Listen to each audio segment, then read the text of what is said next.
Now that we have working registration, it's time to create authentication form. And Laravel Fortify already registers road with name of login, so we don't have to declare this road in our file with roads. So I'm gonna switch back to the editor, open up file with roads, and remove previously declared road with the name of login, since Laravel Fortify already registers such road. But if we're going to refresh the page in the browser this time, we're seeing such error. That is because we still have to tell Laravel Fortify which blade template to load when user accesses login page. And we can do so inside Fortify Service Provider class, just like we did for registration form. So I'm gonna copy this chunk of code, paste it down here. This time we need to call login view method and specify which blade template to load when user will open up login page. In our case, login page will be contained within auth folder. For now it's not, so I'm going to move this blade template with the name of login into auth folder. And after doing so, the error in the browser will be fixed. Now I'm going to copy over the whole markup of registration form and paste it into login template.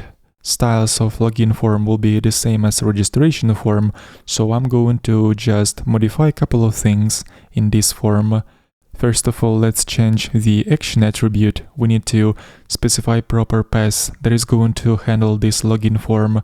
And we have the road with name of login that will be used to handle this form.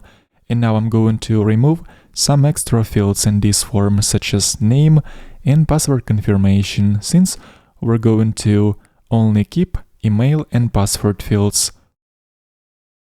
And instead of having this already registered link in login form, we're going to replace it with another link that will lead to a register page. And the link will say don't have an account, so the user can easily navigate to register page if he doesn't have an account yet. Also, let's replace a register label with login and change heading of this page on login. Alright, cool, and this is our login form. Let's check if validation works. After we'll submit this form, we are seeing validation errors. And also let's click on this link and make sure that we will be redirected to registration page. I already have one registered user in the users table, so I can use login credentials of this user. Let's try it out and submit this form. And it worked. We are being redirected to profile page. As you may remember, if we will remove session cookie with the name of watch_session and refresh the page, we are expecting to be redirected back to login page. And sure enough, if I'm going to enter invalid credentials, we're going to see the following error. So now we're going to add one more element to this form, which will be remember me checkbox.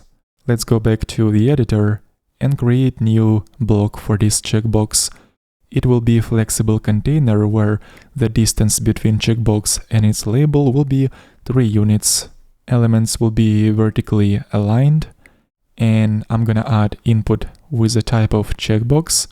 The name will have to be remember, and the value will be 1. I'm also going to assign identifier to this checkbox to be able to bind it to its label, so that when we will click on the label, the checkbox will be toggled. Down here I'm gonna add this label. I will make this label a bit bolder and assign for attribute that is supposed to have the same value as identifier of the checkbox to bind it to this checkbox. And as we usually do, in order to preserve user choice, after page will be refreshed, if the user has previously toggled this checkbox, we need to keep it checked. So I'm gonna check if variable with the name of remember exists, meaning that if user has previously checked the checkbox, we're going to add checked attribute that is going to make this checkbox be checked. Otherwise, we're not going to add anything. Alright, we're seeing this checkbox. Now let's get to styling. I'm going to make the size of this checkbox 5 units, round corners a bit. The color of the border will be gray with a shade of 300. The color of the checkbox itself will be violet with a shade of 600.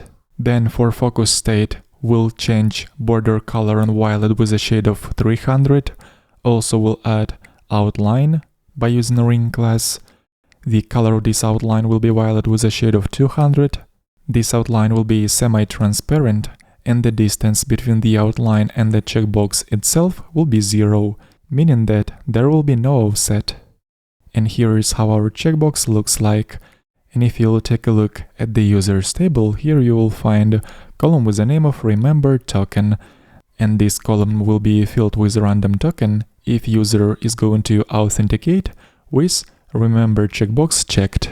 So now I'm going to authenticate the user with this checkbox checked. In the database, we will see that remember token column will be filled. And the purpose of this checkbox is to remember users until they manually log out. And also it will be good to put focus in the first field of this form once user opens up login page. I'm going to add autofocus attribute to this email field. And also let's change the type of this field on email. And for the password field, I'm going to add required attribute for browser validation. And while we are at it, let's switch over to registration form, and in here I will also change type of the email field on email. And by the way, if we are authenticated with remember checkbox checked, we will notice that besides watch session cookie, there is another cookie with the name of remember. And if we'll remove session cookie and refresh the page, in this case, we are staying logged in and watch session cookie has come back. But if I'm gonna remove both of these cookies, remember and watch session, this time, after we'll refresh the page, we'll be redirected to login page, since we are no longer authenticated. And as you can see, the first field of the login form receives focus. And also let's check that the browser validation will kick in if we'll leave password field blank, and if we'll input invalid email. Browser validation works. The link to the source code of this project will be in the video description.